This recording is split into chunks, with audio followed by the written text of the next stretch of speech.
Hello students, a very warm welcome in my chemistry class. Today we will start a new chapter, that is p block elements. So if we assume this periodic table here, if this block is S block, then this block is p block, and in between them is D block, and the last two periods are of F block elements. Okay, so this is the situation of p block elements. Today we have to study p block. P block elements are p block elements. Why? Because their last electron enters in the p orbital. Okay.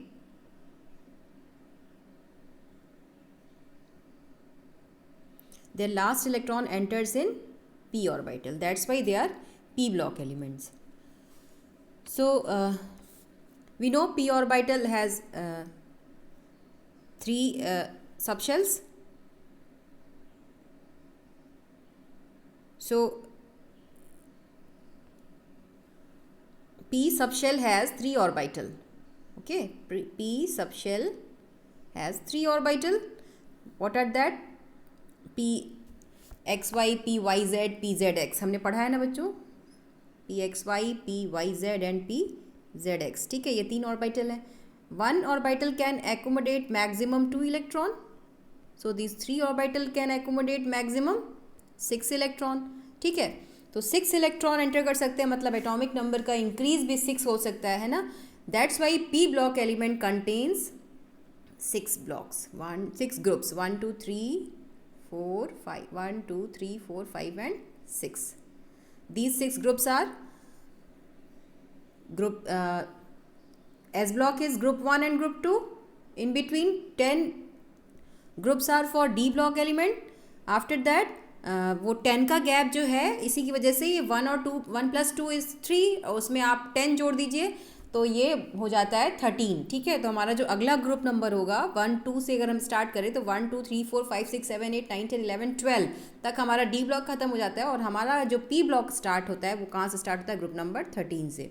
13 14 15 16 17 and last one is 18. ठीक है, तो ये हमारे P block के groups हो गए. कितने हो गए? Up to the group number 18. ठीक है, तो 6 इलेक्ट्रॉन मतलब 6 ग्रुप, 13 14 15 16 17 एंड 18. ठीक है, तो 13 to 18 is p block. So what will be its common electronic configuration? S block is completely filled, तो ns2 तो कॉमन होगा ही होगा. ठीक है, ns2 सभी में कॉमन फिल्ड होगा ये टोटली. p इलेक्ट्रॉन्स एंटर करना शुरू होंगे, तो np should be 1 to 6.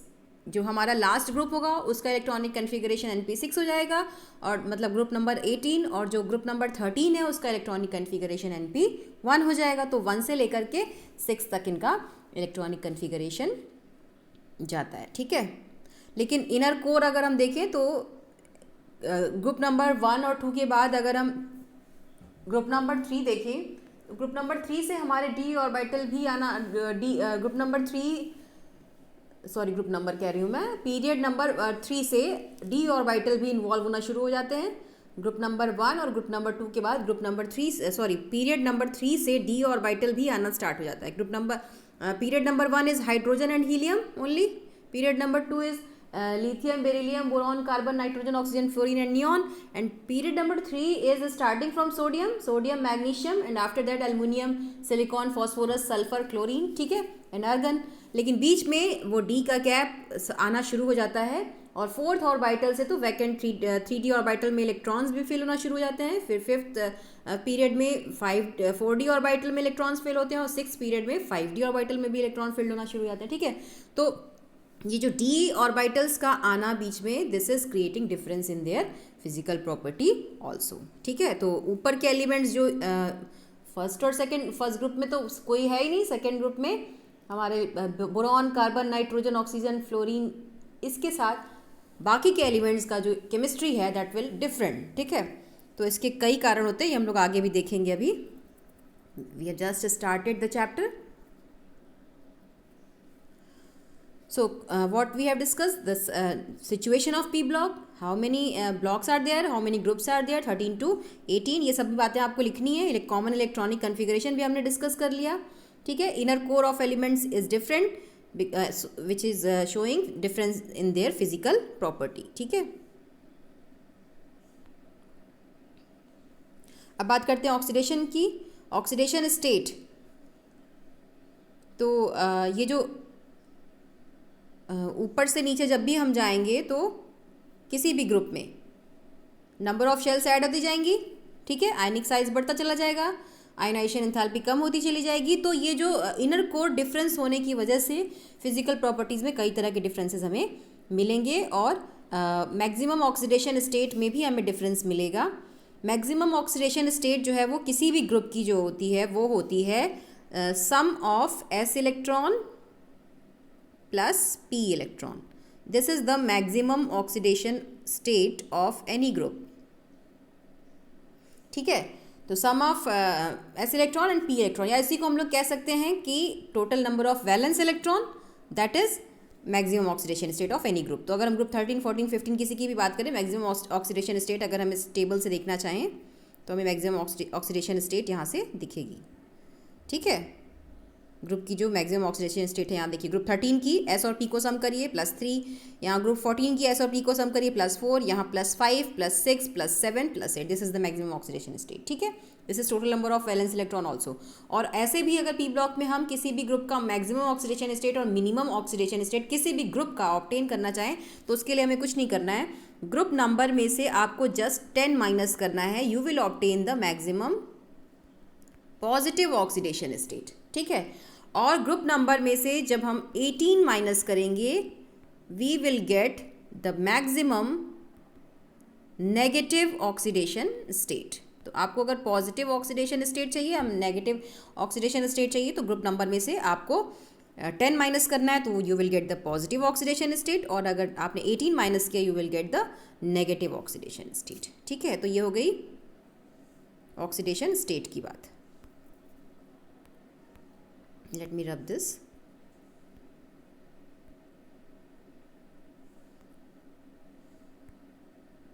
Okay.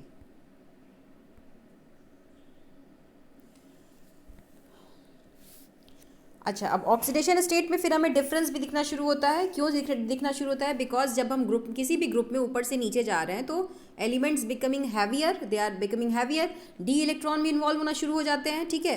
F electron भी इन्वॉल्व होना शुरू हो जाते हैं जब हम नीचे जाते हैं तो, और एलिमेंट्स हैवियर होते चले जाते हैं। हैवियर होने से क्या होगा, जो हमारा जो एस इलेक्ट्रॉन है, जो अंदर वाला इलेक्ट्रॉन है वो सबसे, वो एकदम दूर होता चला जाएगा वैलेंस शेल से, ठीक है। तो इसके ये इलेक्ट्रॉन के ऊपर जो है वो न्यूक्लियस का कंट्रोल मैक्सिमम होता चला जाएगा और बाकी के इलेक्ट्रॉन्स के ऊपर ये कंट्रोल कम होता चला जाएगा। तो इस इलेक्ट्रॉन को तो आसानी से रिमूव किया जा सकता है, लेकिन जो अंदर वाला इनर एस ऑर्बिटल है उसका इलेक्ट्रॉन फिर क्या होता है, बॉन्डिंग में पार्टिसिपेट नहीं करता, ठीक है। तो जिसकी वजह से ऑक्सीडेशन स्टेट में ये दो इलेक्ट्रॉन का डिफरेंस दिखता है। ये s orbital electron do not participate in bonding in case of heavier metals of p block, ठीक है। I repeat, the s orbital electrons of valence shell of p block do not participate in bonding in case of heavier elements, ठीक है। Heavier elements के case में वो participate नहीं कर पाते, जिसकी वजह से उनकी ऑक्सीडेशन स्टेट 2 यूनिट लोअर हो जाती है, ठीक है। हैवियर एलिमेंट्स की 2 यूनिट्स लोअर हो जाती है, ठीक है, क्योंकि एस पार्टिसिपेट ही नहीं करेगा तो जो मैक्सिमम ऑक्सीडेशन स्टेट होगी उसमें 2 यूनिट की कमी आ जाएगी, ठीक है। This is called inert pair effect, इसी को हम लोग बोलते हैं इनर्ट पेयर इफेक्ट। तो आप यहाँ से इनर्ट पेयर इफेक्ट को ज़रूर लिखेंगे। कई सारे क्वेश्चंस का आंसर इनर्ट पेयर इफेक्ट ही होता है। कई बार पूछा जाएगा thallium is showing +1 oxidation state, जैसे कि अगर हम बोरॉन फैमिली को लें तो boron, aluminium, gallium, indium and thallium. तो थैलियम के केस में क्वेश्चन आता है thallium is showing only +1 oxidation state while other members of the group showing +3 oxidation state. Why this is happening? The reason is inert pair effect, क्योंकि जो S orbital electron है NS2 that is not participating in bonding. तो क्या बच गया हमारे पास? सिर्फ NP1, क्योंकि ये बोरॉन फैमिली है, फर्स्ट 13 ग्रुप है ये, तो सिर्फ P1 ही बच गया, तो इसलिए ये सिर्फ +1 ऑक्सीडेशन स्टेट शो करता है, और जबकि बाकी के ग्रुप मेंबर्स जो हैं वो +3 ऑक्सीडेशन स्टेट शो करते हैं। और thallium is metallic in nature, ये बिल्कुल मेटेलिक रहता है। It is corresponding to the chemistry of alkali metals, ये एल्कली मेटल को कोरिस्पॉन्ड करना शुरू कर देता है, ठीक है, because of this +1 oxidation state, ठीक है। तो रीज़न क्या है? Inert pair effect. तो ये सिर्फ बोरॉन फैमिली में ये बात लागू नहीं हो रही है, बोरॉन के बाद हमारी कार्बन फैमिली में भी यही बात लागू होगी, नाइट्रोजन फैमिली में भी यही बात लागू होगी, ऑक्सीजन फैमिली में भी यही बात लागू होगी, हेलोजेंस में भी होगी, और नोबल गैसेस की बात तो अलग है, ठीक है। तो ये हो गया इनर्ट पेयर इफेक्ट, ये आपको लिखना है, यहाँ दिया हुआ है, आपने देख लिया इसको, कहाँ दिया हुआ है ये, you have to write this inert pair effect, ठीक है। ये टेबल भी आपको समझ में आ गया होगा। अदर ऑक्सीडेशन स्टेट भी अगर आप देखें तो बोरॉन की +1 इस अभी मैंने बताया थैलियम इज शोइंग +1, ठीक है।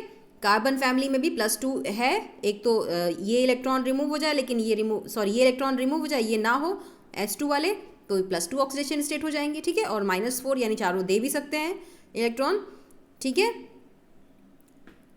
ऐसे ही अदर ऑक्सीडेशन स्टेट आपको नाइट्रोजन फैमिली में भी मिल रहा है +3 -3, और फिर उसके बाद ऑक्सीजन फैमिली में +4 +2 -2, फिर हेलोजेंस फैमिली में +5 तक मिल रहा है आपको, +5 +3 +1 -1, और ग्रुप 18 एलिमेंट्स में भी आपको +6 +4 +2 ऑक्सीडेशन स्टेट मिल रही है। That is because of xenon में हमें ये स्टेट्स मिलती हैं, ठीक है। चलिए आगे बढ़ते हैं। तो अब इनकी थोड़ा general characteristic, inert pair effect हो गया। अब अगर हम P ब्लॉक की जनरल कैरेक्टरिस्टिक वगैरह देखें तो हमें क्या दिखेगा,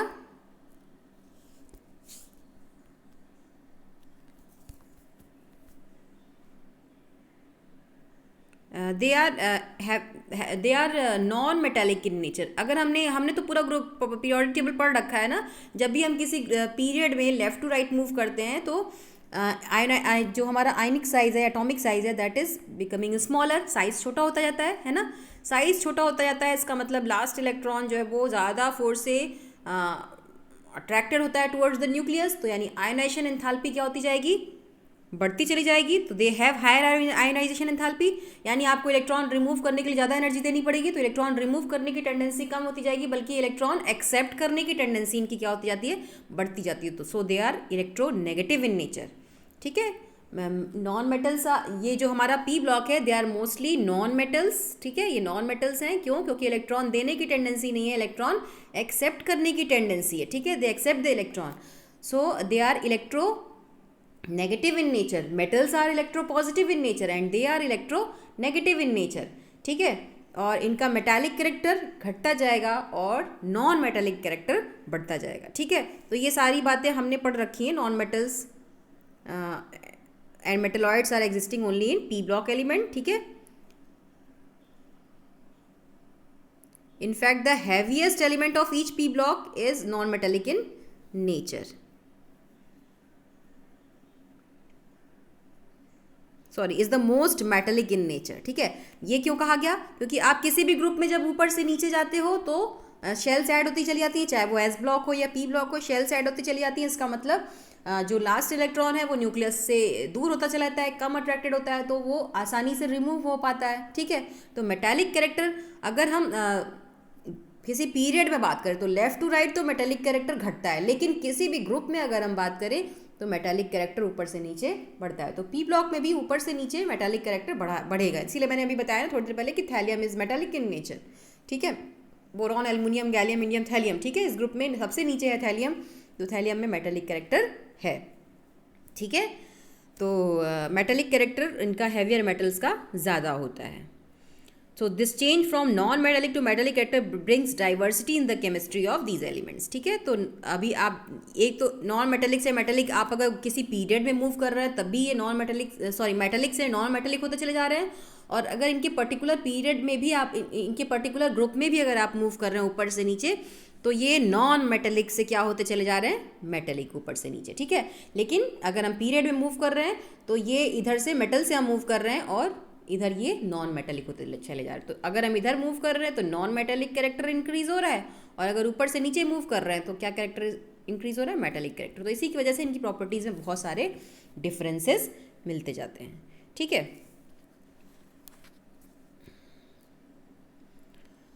अब इसकी वजह से क्या डिफरेंस मिलेगा, अब ये नॉन मेटल्स हैं, तो अब अगर किसी मेटालिक कंपाउंड के साथ, मतलब एस ब्लॉक एलिमेंट के साथ जब ये रिएक्ट करते हैं तो s block are electropositive in nature, highly electropositive, और नॉन मेटालिक अगर हम पी ब्लॉक के एलिमेंट्स देखें तो जैसे क्लोरीन, फ्लोरीन, ब्रोमीन, हेलोजन्स को देखें, they are electronegative in nature. तो इस हाई पॉजिटिव इलेक्ट्रोपॉजिटिव और हाई इलेक्ट्रोनेगेटिव के बीच में जो बॉन्डिंग होगी that will be ionic bonding, ठीक है।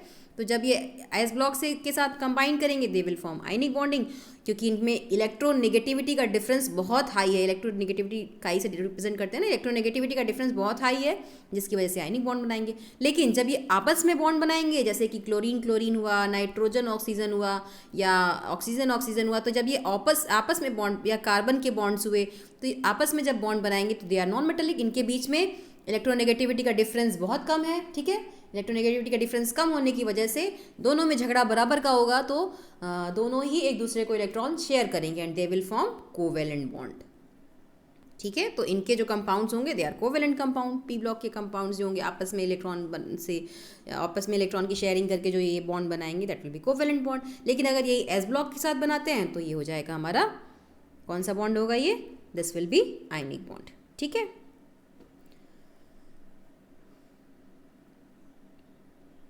अब अगर इनके ऑक्साइड्स का नेचर देखिए तो हमें ये बिल्कुल क्लियर दिखेगा, क्योंकि नॉन मेटल के ऑक्साइड्स जो होते हैं वो एसिडिक होते हैं या न्यूट्रल होते हैं, लेकिन मेटल के ऑक्साइड्स हमेशा बेसिक होते हैं, ठीक है। क्योंकि मेटल के ऑक्साइड में जब भी आप वाटर ऐड करोगे they will form base.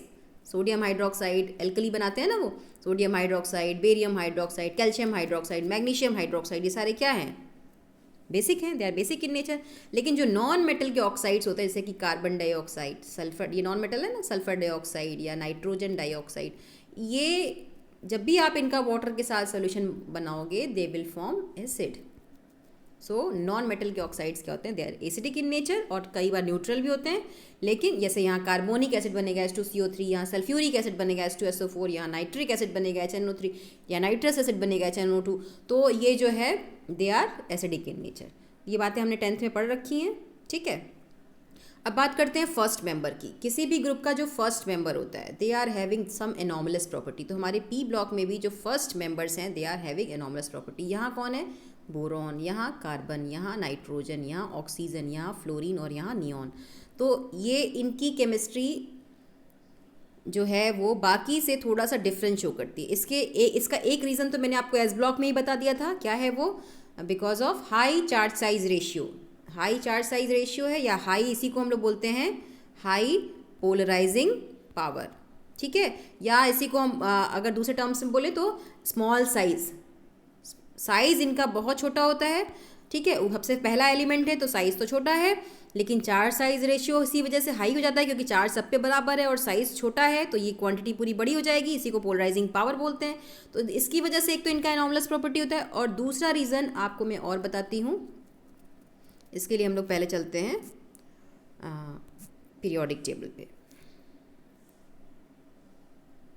Late me go there.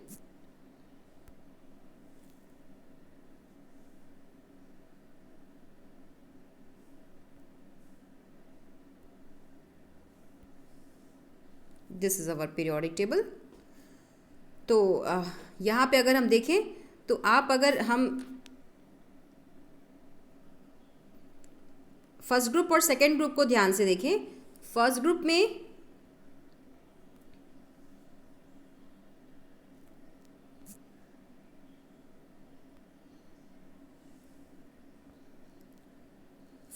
में हमें फर्स्ट पीरियड में तो कुछ है ही नहीं, ठीक है। सेकंड पीरियड में भी कुछ नहीं है, लेकिन थर्ड पीरियड से क्या होता है कि जब हम एल्युमिनियम, सिलिकॉन, फास्फोरस, सल्फर और कार्बन, क्लोरीन की तरफ बढ़ते हैं तो यहाँ वैकेंट डी ऑर्बिटल आना शुरू हो जाते हैं, क्योंकि आप देखो ये थर्ड शेल स्टार्ट हो गई हमारी, ठीक है। यहाँ पे first period, second period, this is third period. Third period का मतलब हम 3s और 3p को यूज़ कर रहे हैं, तो हमारा जो 3d ऑर्बिटल है ये भी इन्वॉल्व होना शुरू हो गया है, and this is vacant here. यहाँ वैकेंट है, लेकिन यहाँ पे इलेक्ट्रॉन फिल होना शुरू हो गया।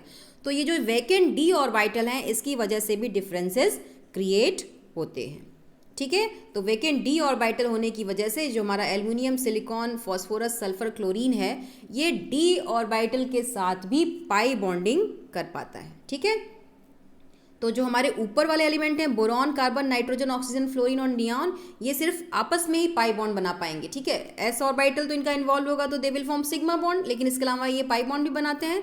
पाई बॉन्ड बना पाएंगे ये पी ऑर्बिटल को यूज़ करके, यानी ये पी पाई बॉन्डिंग ही कर पाएंगे। लेकिन जो हमारे ये नीचे वाले एलिमेंट हैं, ये जो एल्युमिनियम से लेकर के नीचे तक के ये क्या है, ये पी ऑर्बिटल के साथ साथ इनका डी ऑर्बिटल भी पाई बॉन्डिंग बनाता है, तो they can form P pi D pi bonding, ठीक है। और ये पी पाई डी पाई बॉन्डिंग होने की वजह से ये स्टेबिलिटी पे इनके जो स्टेबिलिटी का कंट्रीब्यूशन है टुवर्ड्स द होल मॉलिक्यूल, ये डिफ़र करता है और इनकी केमिस्ट्री भी थोड़ी अलग हो जाती है। क्यों? इसी वजह से हमें ये डी और एफ इलेक्ट्रॉन आने की वजह से हमें रेगुलर ट्रेंड नहीं मिलता किसी भी प्रॉपर्टी में, ठीक है। तो जो ऊपर फर्स्ट एलिमेंट है वो डिफरेंट हो जाते हैं, boron, carbon, nitrogen, oxygen, fluorine, इनकी केमिस्ट्री थोड़ी डिफरेंट हो जाती है। लेकिन जो नीचे के एलिमेंट्स हैं इनकी केमिस्ट्री थोड़ी डिफरेंट हो जाती है बाकी से, मतलब ऊपर वाले एनॉर्मलस बिहेवियर शो करना शुरू कर देते हैं। एक कारण तो उसका small size, high charge size ratio, high polarising power है, और दूसरा कारण है अवेलेबिलिटी ऑफ डी ऑर्बिटल्स। तो ये जो डी ऑर्बिटल की वजह से डिफरेंस क्रिएट हुआ प्लस साइज की वजह से डिफरेंस क्रिएट हुआ, इसी का कंबाइंड इफेक्ट हमें पाई बॉन्डिंग में दिखता है कि ऊपर के एलिमेंट सिर्फ पी पाई बॉन्डिंग कर पाते हैं, सिर्फ पी ऑर्बिटल को इन्वॉल्व कर पाते हैं, लेकिन जो नीचे के एलिमेंट्स हैं they can also involve D orbital electron and they can form P pi bonding, जिसकी वजह से हम उनकी केमिस्ट्री में डिफरेंस दिखाई देता है, उनके कोवेलेंसी में डिफरेंस दिखाई देता है, उनके कोऑर्डिनेशन नंबर में डिफरेंसेस दिखाई देता है, जो हम लोग आगे के चैप्टर्स में पढ़ेंगे, ठीक है। I think this is maximum for tomorrow. This is I think very much clear to you whatever I am saying this. You have to write all these points. This is given in NCERT, first 2-3 pages, and after that we have to start the families. The boron family, carbon family is in your 11th class syllabus, and the other families are in your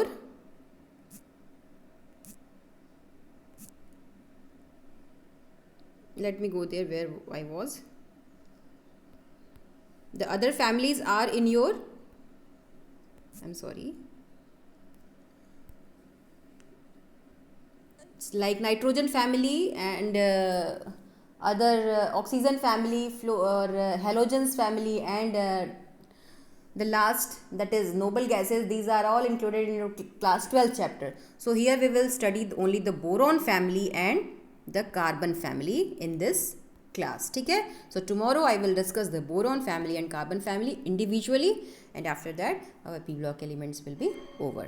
Thank you very much. And other things are deleted from the chapter. So that's all for today. Thanks a lot.